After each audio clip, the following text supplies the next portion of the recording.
A new week has begun, and so is a new edition of CNN 10. You are why we're here, so thank you for watching. I'm Carl Azuz.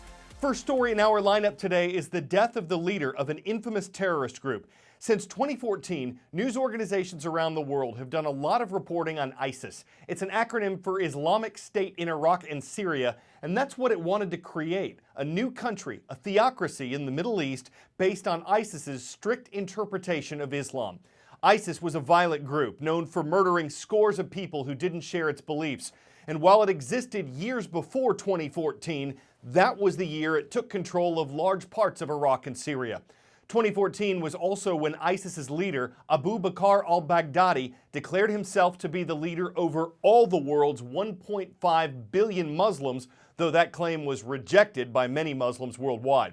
Between then and now, ISIS lost its territory in Iraq and Syria as the international effort to fight it ramped up. The United States led a coalition, a group of countries, in targeting ISIS fighters, and in March of this year, ISIS had fallen with the defeat of its last stronghold in Syria.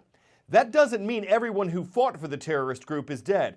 In April, Islamic State released a video that it said contained a new message from al-Baghdadi. That was the first time he'd been seen in more than 5 years.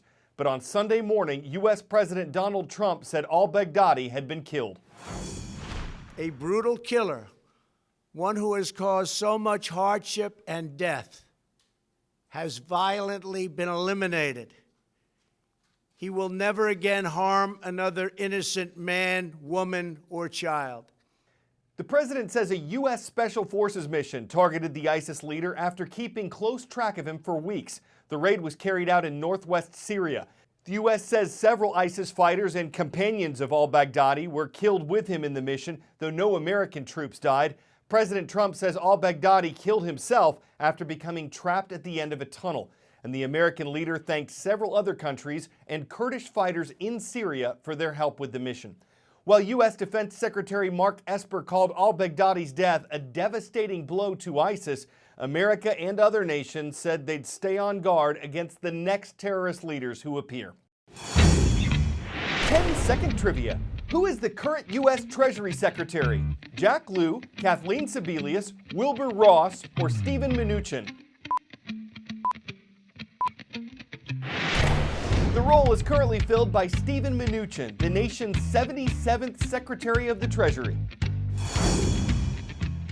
One role of Secretary Mnuchin's department is to manage America's public debt, the amount of money the U.S. government owes to other governments, groups, investors, or businesses.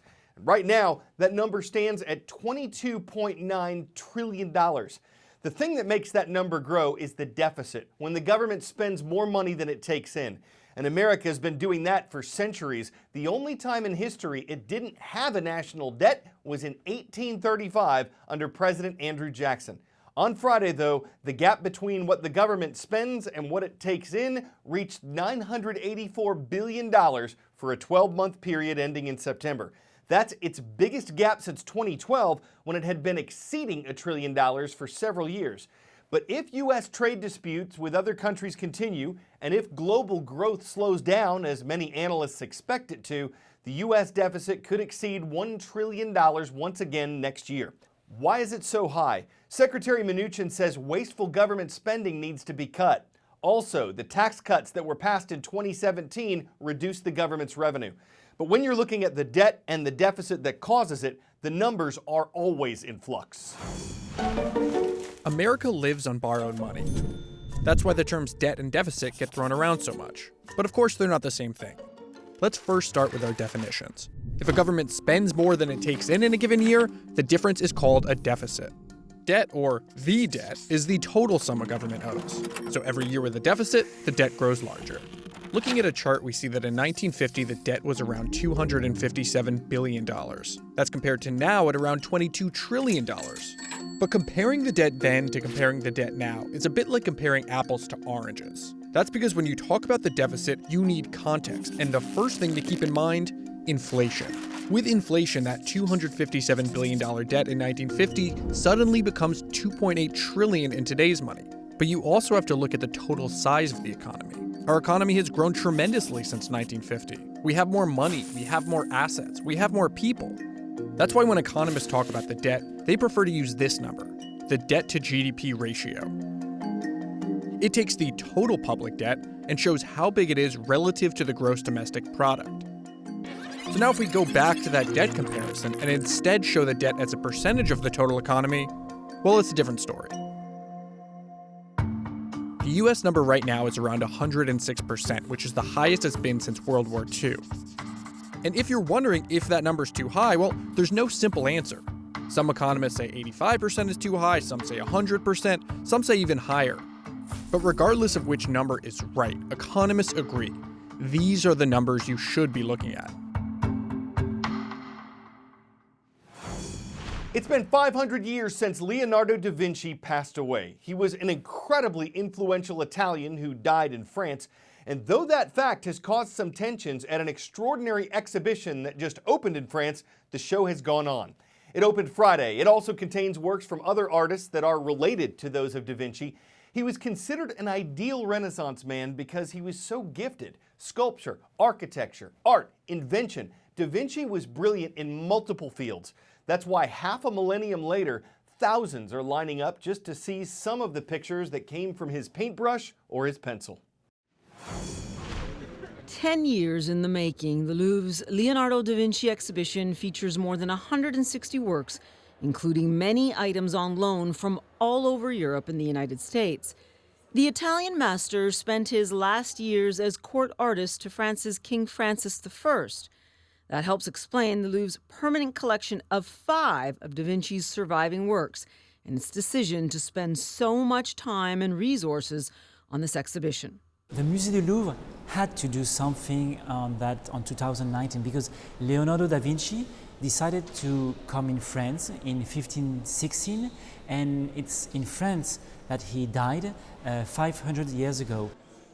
Louvre's decision to organize this exhibition has led to some Franco-Italian tensions. Italy's far-right politician and a former deputy prime minister, Matteo Salvini, is among those who has pointedly noted that da Vinci was Italian, not French. And there was a public debate in Italy about sending works of art on loan to the Louvre. That hasn't dampened the enthusiasm surrounding this event. Leonardo. It's supposed to be the biggest, best exhibition on Leonardo that's taken place in an awfully long time. And according to the Louvre, a genius of the scale of da Vinci transcends nationality. He only spent his last year in France, and that's why we are today the institution owing the most of his paintings. But Leonardo da Vinci also, he started as an Italian, but he became a universal genius. This is a remarkable collection of Leonardo da Vinci's work on display all in one place. Da Vinci's most famous work, of course, the Mona Lisa, is reportedly viewed by about 30,000 people at the Louvre each and every day. It isn't part of this special exhibition, as the organizers say it would risk overcrowding the space. The ticket holders for the exhibition are free to take their place in line and jostle with the crowds. Paula Newton, CNN.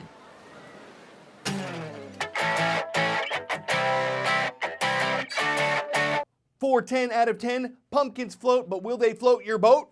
They will if you're this man. He's a farmer in Tennessee who took a 910-pound pumpkin, carved it, and set sail. His name's Justin Ownby, and this is the biggest gourd he's ever grown. His previous record was a 220-pound pumpkin.